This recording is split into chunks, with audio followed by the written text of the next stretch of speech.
शृणुयाम देवाः भद्रं पश्येमाक्षभिर्यजत्राः स्थिरैरङ्गैस्तुष्टुवांसस्तनूभिः व्यशेम देवहितं यदायुः स्वस्ति न इन्द्रो वृद्धस्रवाः स्वस्ति नः पूषा विश्ववेदाः स्वस्ति नस्तार्क्ष्यो अरिष्टनेमिः स्वस्ति नो बृहस्पतिर्दधातु। ॐ शान्ति शान्ति शान्तिः। अग्निर्मूर्धा चक्षुषी चन्द्रसूर्यो दिशः श्रोत्रे वाग्विवृताश्च वेदाः वायुः प्राणो हृदयं विश्वमस्य पद्भ्यां पृथिवी येष सर्वभूतान्तरात्मा तस्मादग्निः समिधो यस्य सूर्यः सोमात् पर्जन्य ओषधयः पृथिव्यां पुमान् रेतः सिञ्चति योषितायां बहुविप्रजाः पुरुषात् सम्प्रसूता।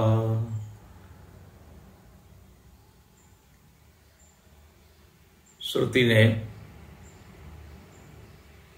प्रारंभ में पुरुष का वर्णन किया, अक्षर तत्व का, और उसी को कारण बताया। इस विराट का कारण वही है और वही चैतन्य उस विराट को धारण करके विराट पुरुष कहलाया। विराट पुरुष जिसके अंतर्गत समस्त ब्रह्मांड, समस्त भुवन, ऊर्ध्व, मध्य, अधम सब लोक आ जाते हैं। तो ऐसा अनंत शरीरी जो है वो ये पुरुष है, अनंत शरीरधारी, अनंत रूपा, अनंत नामा। विष्णु भगवान का ऐसा ही वर्णन है। चूंकि हमको अभी इस अनंत परमात्मा का ध्यान करने का अभ्यास नहीं है, इस विराट आत्मा का,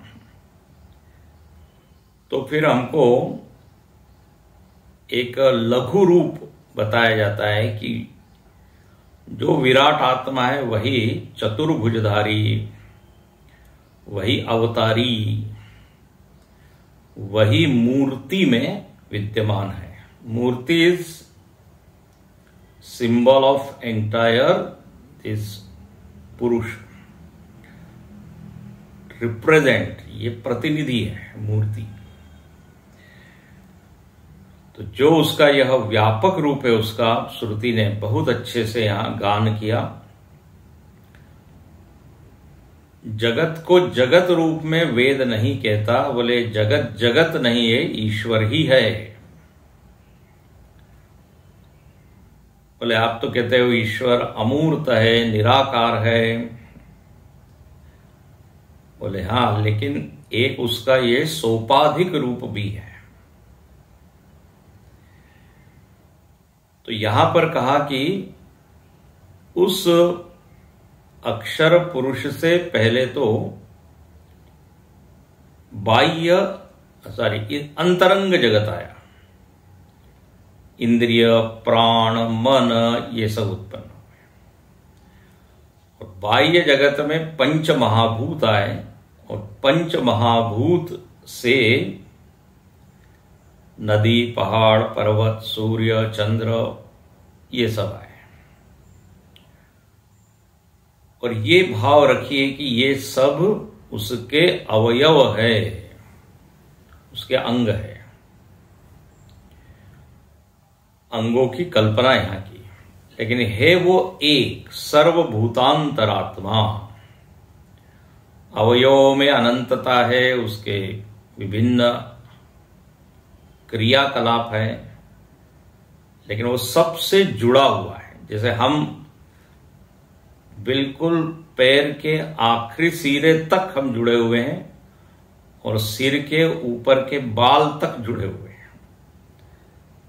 मतलब कोई यदि बाल को स्पर्श करता है तो भी हम कहते हैं अरे मुझको स्पर्श कर रहे हो। एट ए टाइम आपको दोनों जगह स्पर्श का अनुभव हो सकता है। किसी ने सिर पे टोपी रखी, किसी ने पैर को प्रणाम किया, दोनों का अनुभव करता कौन है? एक।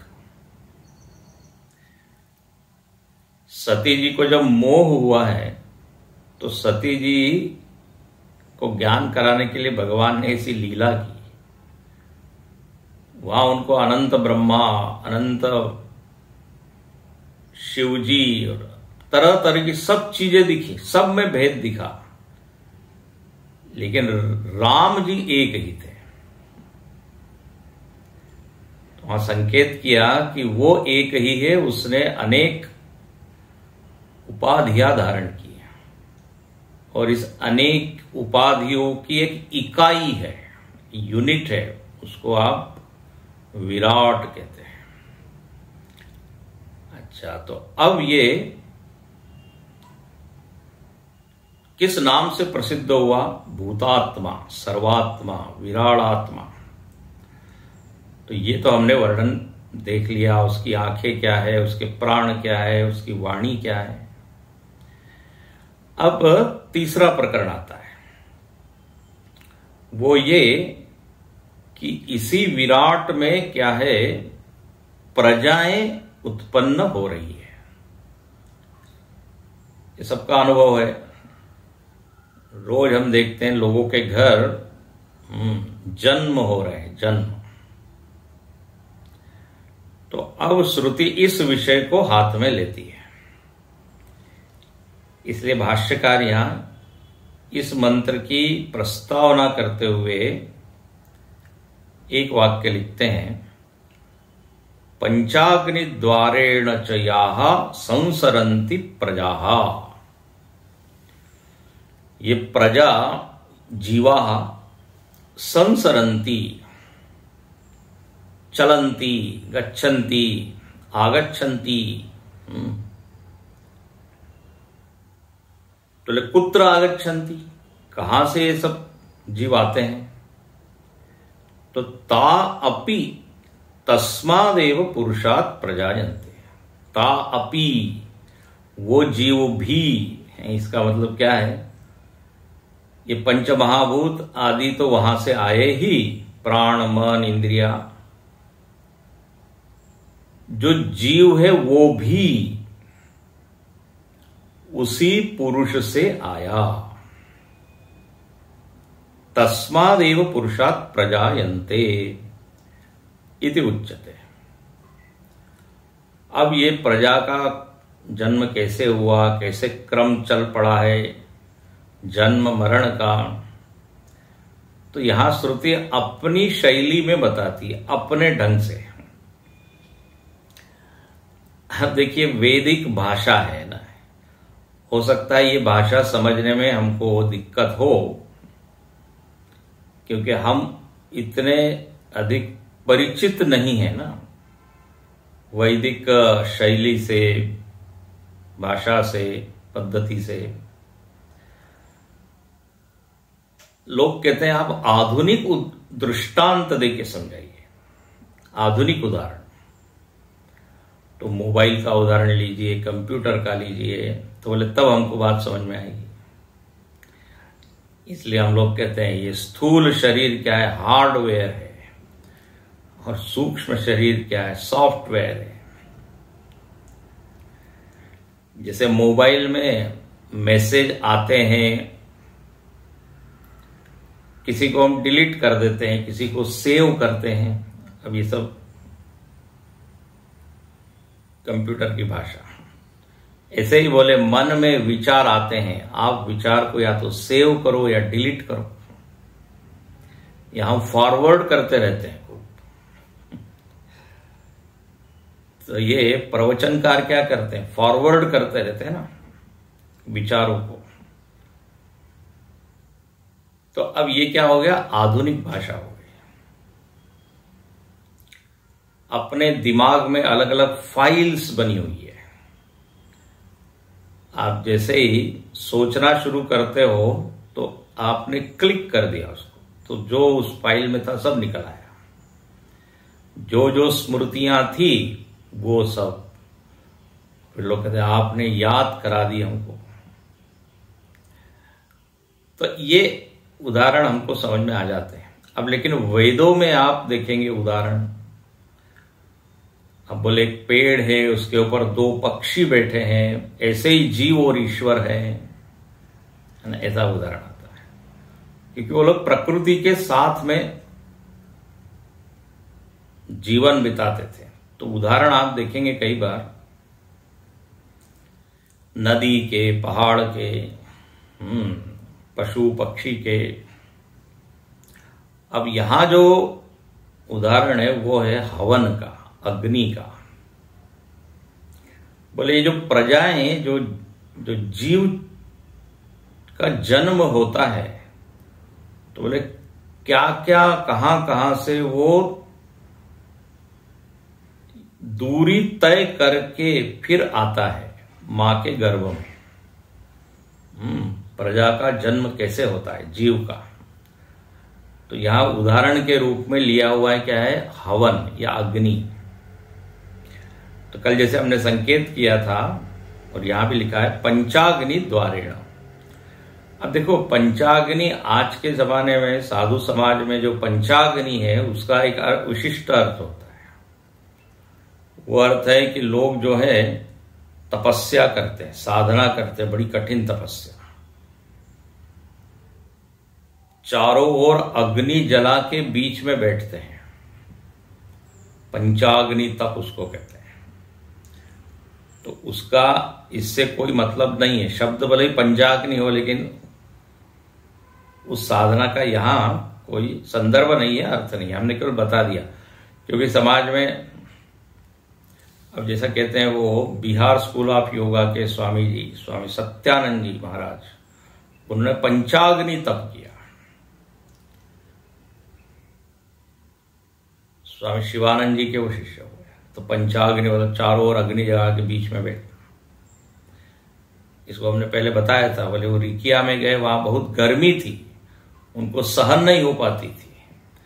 तो बोले चलो अपने शरीर को ऐसा तपा देते हैं कि ये गर्मी हमको गर्मी कुछ बिगाड़ न सके। तो उन्हें अपने शरीर को बताइए कस लिया, तपा लिया। खैर, तो वो पंचाग्नि अलग है। अब यहां आते हैं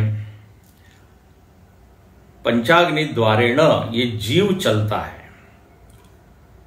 शुरुआत कहां से हुई है, तो बोले पुरुष से। अब ध्यान रखना, क्या डायरेक्ट चेतन से ये जीव आया कि इसमें बहुत सारे पड़ाव हैं।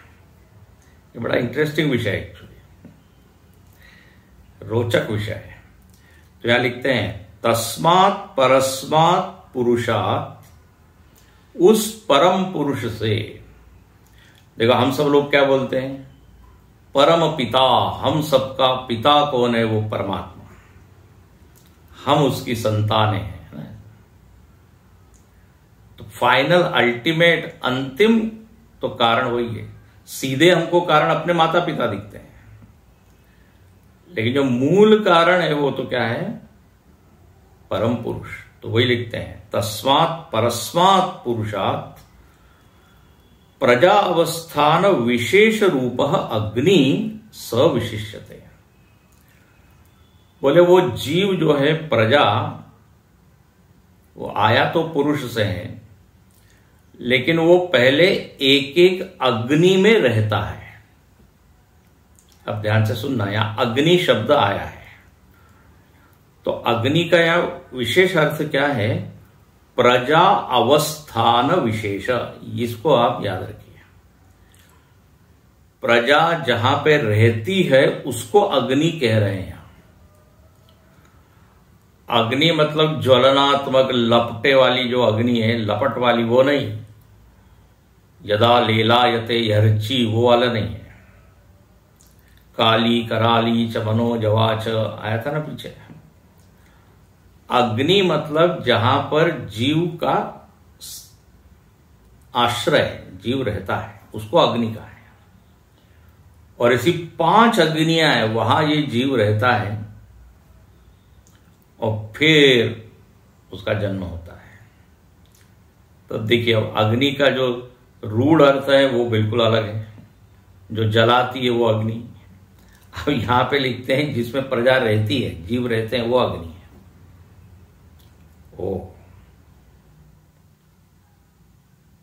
इसलिए ये वेद की भाषा एक अलग है। सामान्य शब्दों का जो अर्थ होता है कई बार वो अर्थ नहीं होता।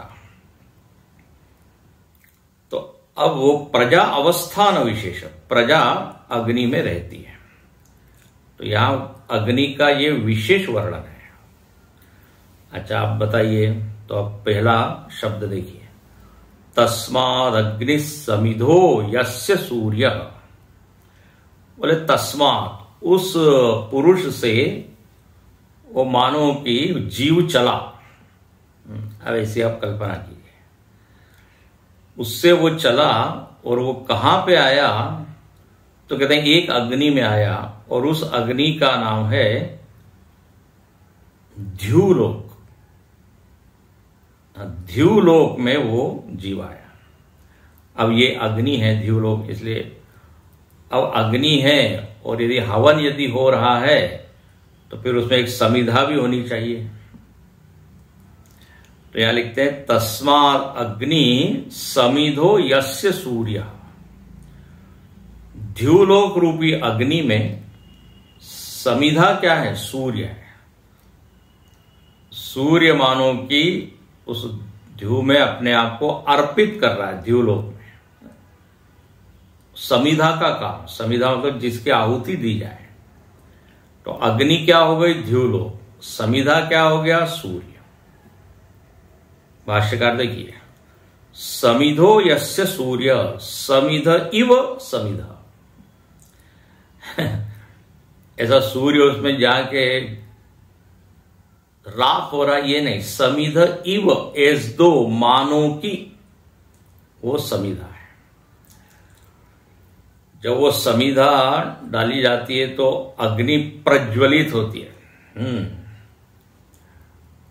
तो अब ऐसी कल्पना कीजिए, सूर्य ये समिधा है, उससे द्युलोक जो है वो द्युलोक रूपी अग्नि प्रज्वलित है। और आप यदि सूर्य को खुद को देखिए तो सूर्य स्वयं में क्या है, अग्नि रूप है ना, वो सतत जल रहा है। क्या व्यवस्था है देखिए, बाहर से कोई ईंधन न लेके स्वयं ही अपना अरबों वर्षों से चल रहा है और जलते रहेगा। उसमें क्या फ्यूजन फीजन वो सब क्रिया चलती रहती है, हाइड्रोजन और गैसेस। तो वो स्वयं अग्नि रूप है। वो जो है समिधा है किसका, ध्युलोक का। इसको आप सुनते रहिए पहले बस, उसके बाद आपको समझ में आएगा कि क्या कहना चाह रहे हैं। तो ध्युलोक में वो जीव आया है, वहां ये हवन हो रहा है।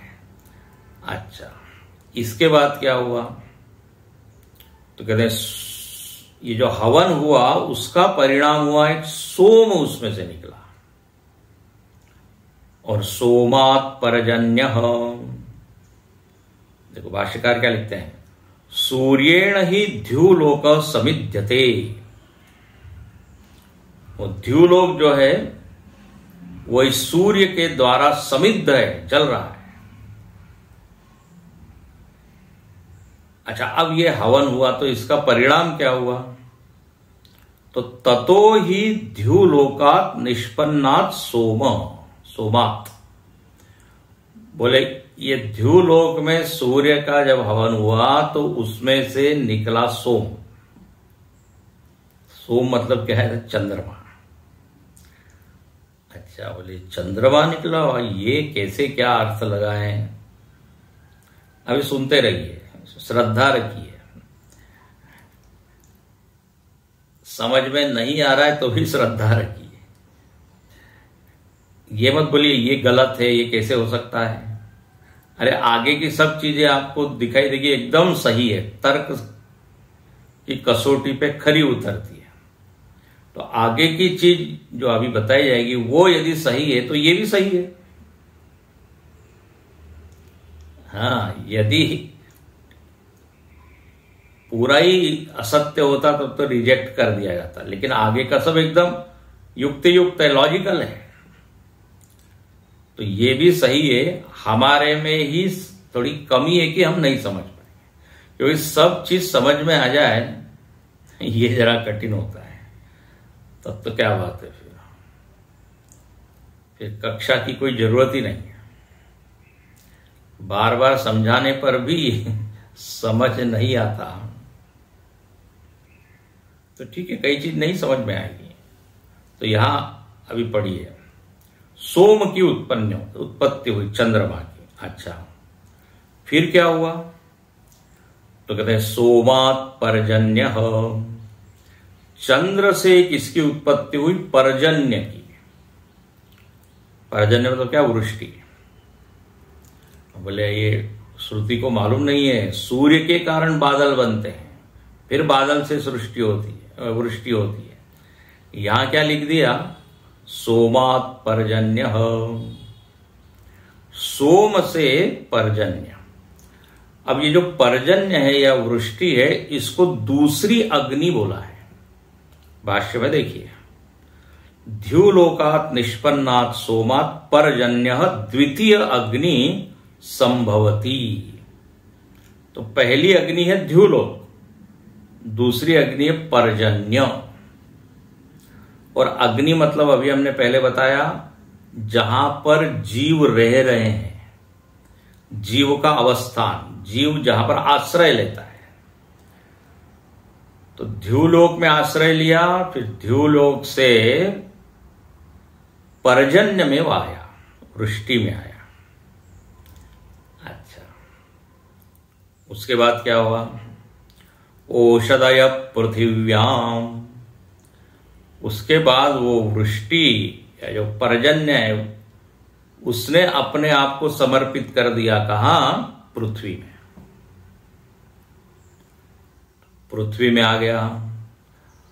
तो अब ये जो पृथ्वी है, ये तीसरी अग्नि है। पृथ्वी में वो आ गया। ये जीव चल रहा है, हाँ, परमात्मा से निकला है, द्युलोक में आया, वृष्टि में आया। पर्जन्य कहां से बना? तो बोले चंद्रमा से पर्जन्य बना, और उस पर्जन्य में ये जीव ने मानो की आश्रय लिया। अब वो गिरा कहां? पृथ्वी पर। अच्छा, अब पृथ्वी से क्या उत्पन्न हुआ? तो बोले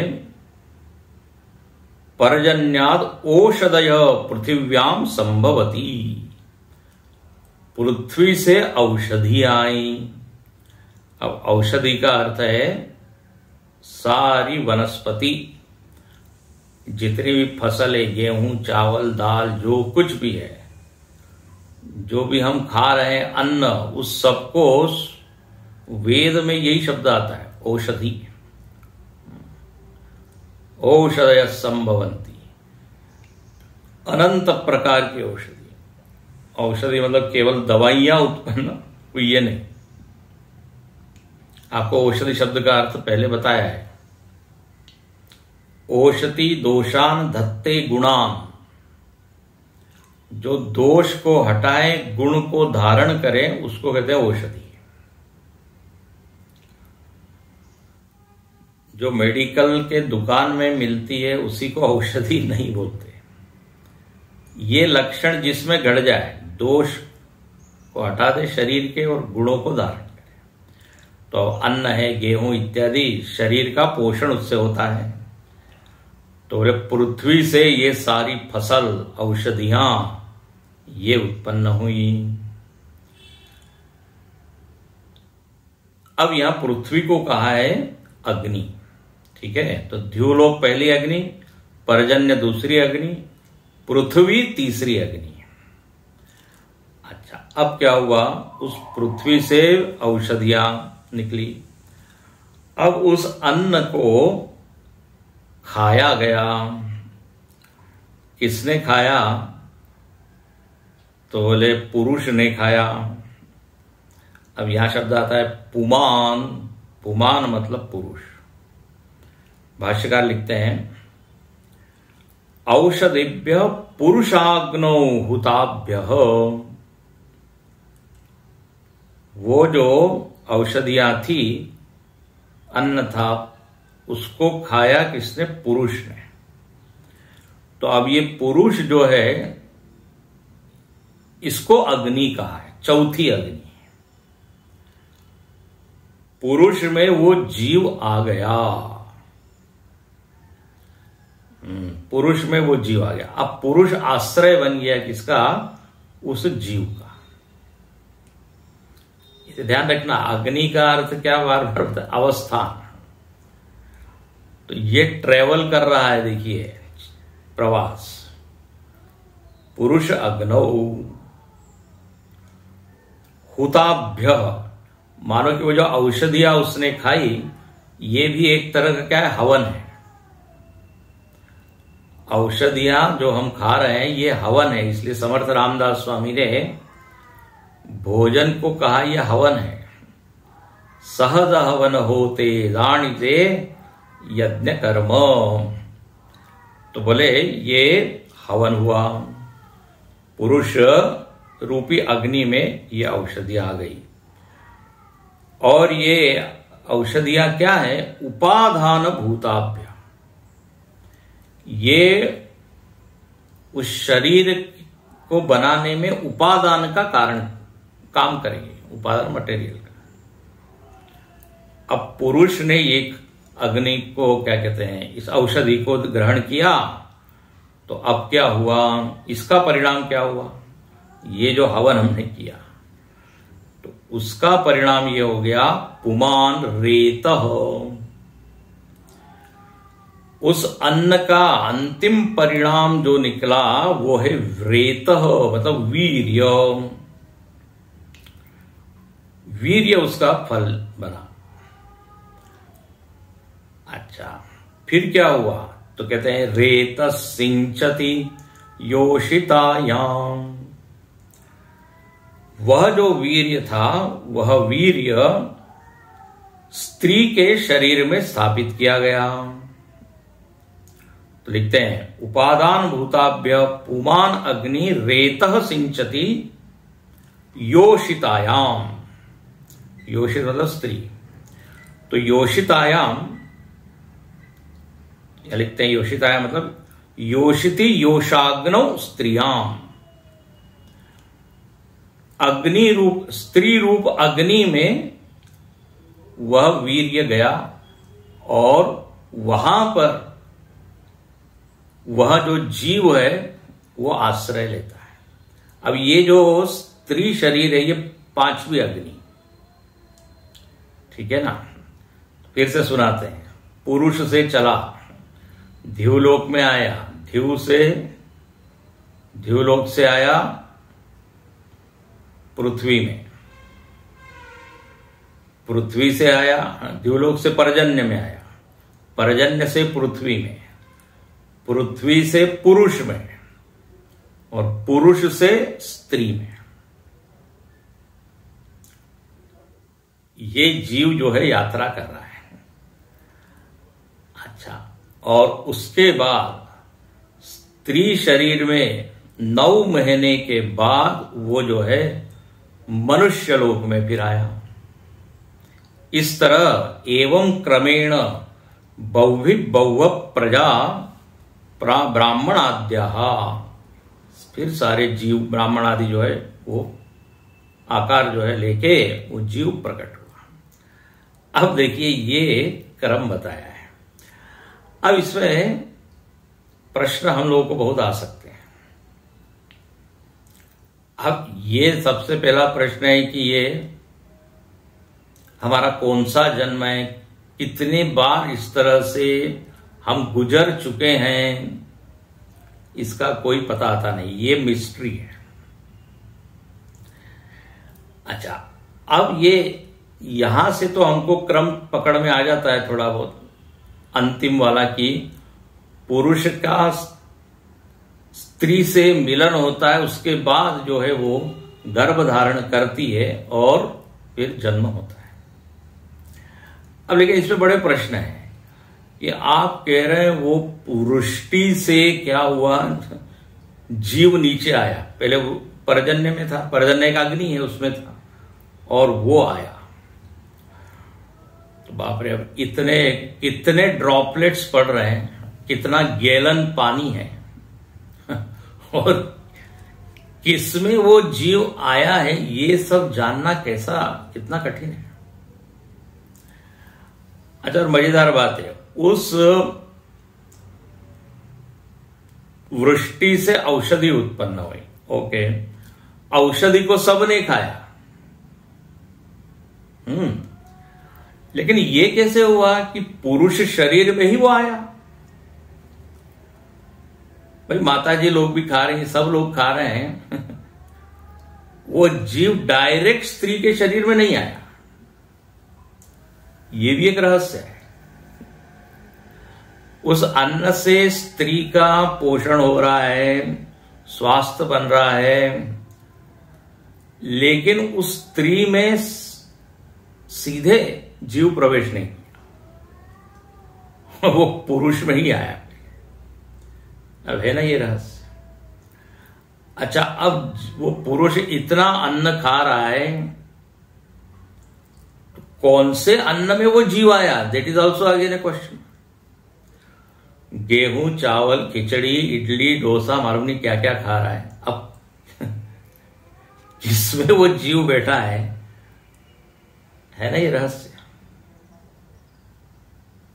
लेकिन ये ऐसा मत समझ लीजिए कि सारे अन्न में हमेशा ही जीव रहता है, that is not the point.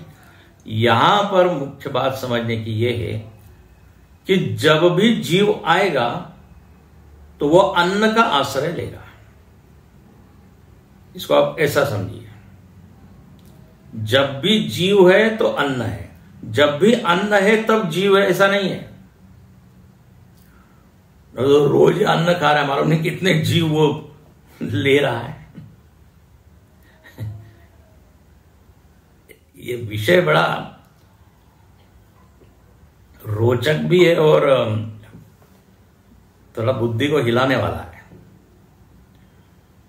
औषध पृथिव्याम पुमान रेता सिंचती। अच्छा, वो जीव जब पुरुष शरीर में आता है तो किसी को मालूम नहीं पड़ता कि वो जीव उसमें आ गया है ना। लेकिन वही जीव जब पुरुष क्या कहते हैं स्त्री शरीर में आ जाता है, तो दुनिया को मालूम पड़ जाता है गर्भ धारण हुआ है, अब यह माता जी बनने वाली है। सब दूर क्या खुशी आनंद का अवतरण होता है। अब जीव इतने जगह आश्रय ले रहा है, लेकिन कहीं उसका कोई किसी को आता पता भी नहीं है।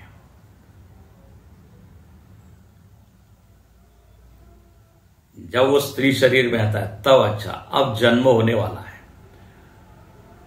अच्छा, कितने दिन वो रहता है ये भी है, 9 महीने रहेगा, उसके बाद वो स्त्री शरीर को भी छोड़ देगा। ये देखो चलते जा रहा है, ध्युलोक में रहा कुछ दिन, फिर वहां से आगे आया, पर्जन्य में आया, पर्जन्य से पृथ्वी में, पृथ्वी से पुरुष में चल रहा है ना, इसलिए उसको कहते संसारी। जीव का क्या नाम? संसारी। चलो चलो। अब यहां पे एक बहुत बड़ा प्रश्न है कि ये जीव को कौन धकेल रहा है एक जगह से दूसरी जगह? कौन नियामक है कि इस जल के बूंद में ही आप जाओगे, फिर इससे जो गेहूं चावल बनेगा उसमें आप जाओगे, फिर इस विशिष्ट व्यक्ति में ही आपको प्रवेश करना है ना? बड़ा इंटरेस्टिंग ये है। Who is controller? इसका नियामक कौन है? तो बोले इसका नियामक है कर्म। कर्म जो है व्यक्ति को, उस जीव को इधर से उधर कहता है, चलो यहां से यहां, यहां से यहां। अच्छा, और फिर अब एक बार जन्म हो जाए उसके बाद अब वो जीव क्या करता है? कर्म ही करता है। अब जीवन में जो कुछ भी उसको मिल रहा है वो किसका परिणाम है? वर्तमान के कर्म का। तो अब सीधे सीधे ये बात समझ में आती है कि यदि यहां की परिस्थिति में हेतु कर्म है, कर्म के कारण हम अलग अलग अलग परिस्थिति में जाते हैं, तो जो पीछे की जो यात्रा हुई है उस यात्रा में भी भूमिका किसकी है? कर्म की। अब उसी को प्रारब्ध बोल देते हैं। प्रारब्धवशात, हाँ, वो जीव उस पुरुष में आया, फिर वो स्त्री में आया, फिर एक विशिष्ट परिवार में जन्म हुआ। ये कर्म ऐसी अद्भुत चीज है, ताकतवर चीज है। इस वर्तमान व्यवहार जो हम कर रहे हैं जीवन, इस जीवन में भी कौन हमसे मिल रहा है, कौन बिछुड़ रहा है, संयोग वियोग, ये सब कर्म का खेल है। अकल्पित चीजें अपने जीवन में आ जाती है, इसकी कल्पना ही हमने नहीं की। अरे बोल भाई, कौन है ये?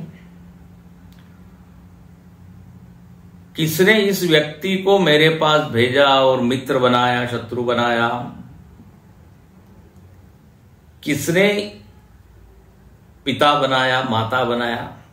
किसने ये निर्धारित किया कि तुम्हारे माता पिता ये होंगे?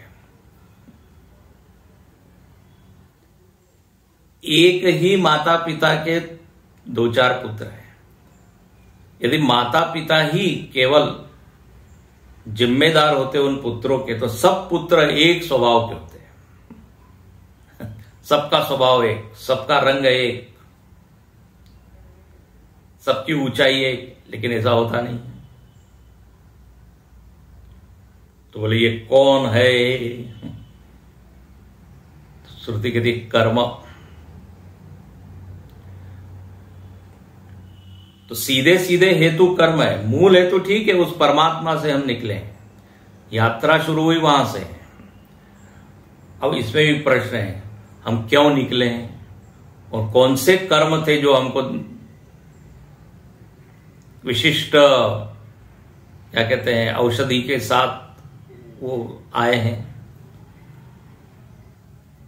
मतलब वो जीव आया है। अब वो कर्म कब किए हैं? वो सब अनादि है।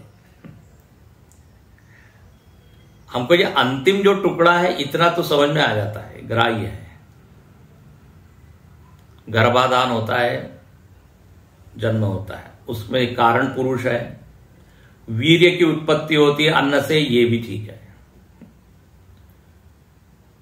लेकिन अब वहां पे वो जीव कैसे आया? अच्छा, उस शरीर का आकार बनता है, चलो ये भी मेडिकल साइंस बता देता है। अब ये भागवत जी में भी आ गया है कि कौन से महीने में कौन सा अंग बनता है, एम्ब्रियोलॉजी उसको कहते हैं। तो शरीर की रचना संरचना में तो ठीक है, थोड़ा बहुत है ना, मेडिकल साइंस का प्रवेश है, लेकिन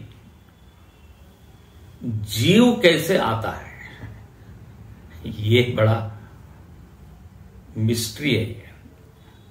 और फिर बढ़ता है, फिर आकार लेता है।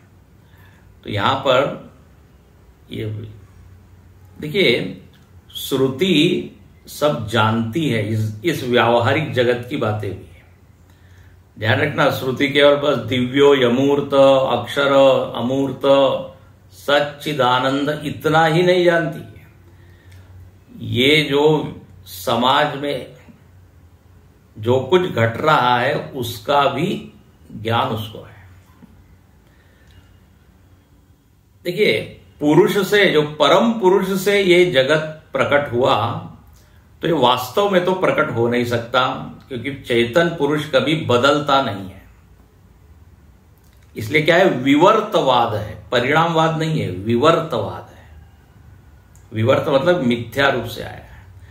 लेकिन अब चूंकि ये जगत मिथ्या है, इसलिए इसके ऊपर सोचना ही नहीं, और इसमें कोई नियम नहीं है कार्य कारण के। श्रुति ऐसा नहीं कहती। मिथ्या जरूर है, क्योंकि चेतन पुरुष से कोई परिवर्तन कभी हो ही नहीं सकता। इसलिए एक माया नाम की चीज है, उसकी जिम्मेदारी है ये सृष्टि को बनाना, और वो माया कोई सच चीज है नहीं। तो जो पूरा आया है जगत, वो सब मिथ्या है माई के, बट इट डजंट मीन कि उसमें कोई नियम नहीं लग रहा है। ये बड़ा इंटरेस्टिंग है। मिथ्या शब्द सुनते ही हमारी बुद्धि क्या होती है, अरे ये तो बेकार है, मतलब क्या झूठा है, इसके ऊपर क्या विचार करना। ना ना ना ना,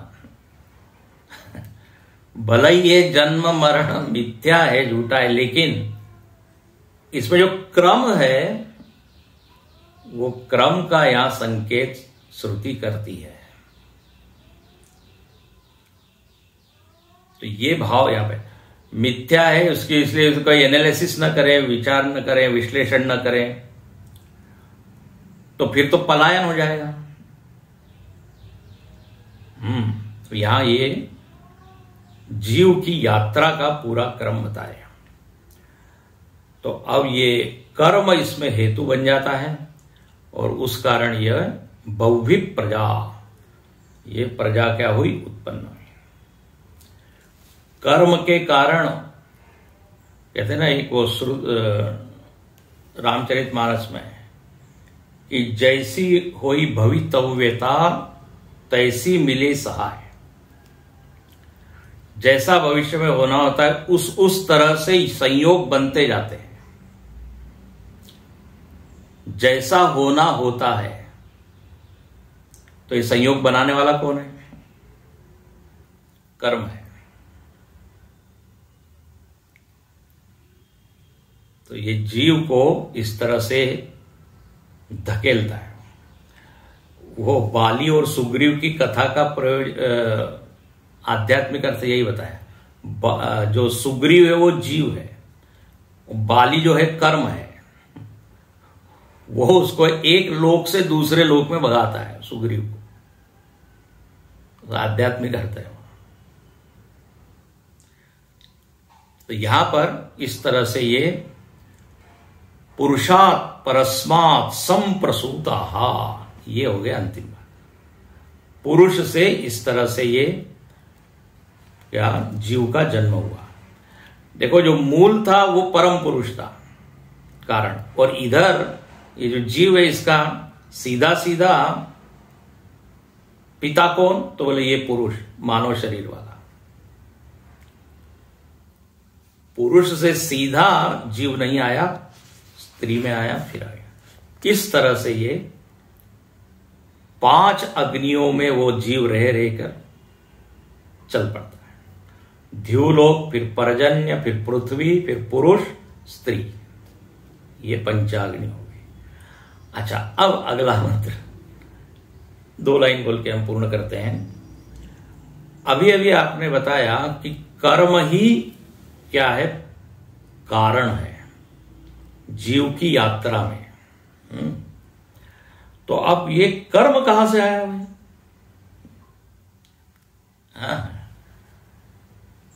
जीव कर्म से आया, कर्म कहां से आया? उसके बाद जब कर्म होता है तो कर्म करने के लिए कारकों की जरूरत पड़ती है, साधनों की जरूरत पड़ती है।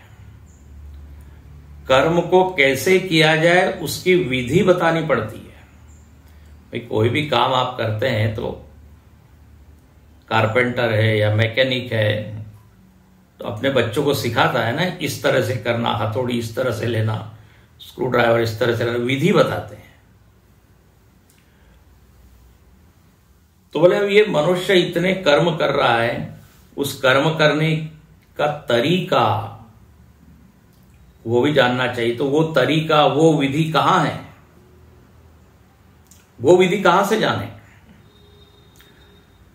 भाई डॉक्टर यदि ऑपरेशन करता है तो उसकी विधि को वो जानता है। उसके लिए पहले वो मेडिकल साइंस पढ़ता है कॉलेज में, तो एक शास्त्र होता है,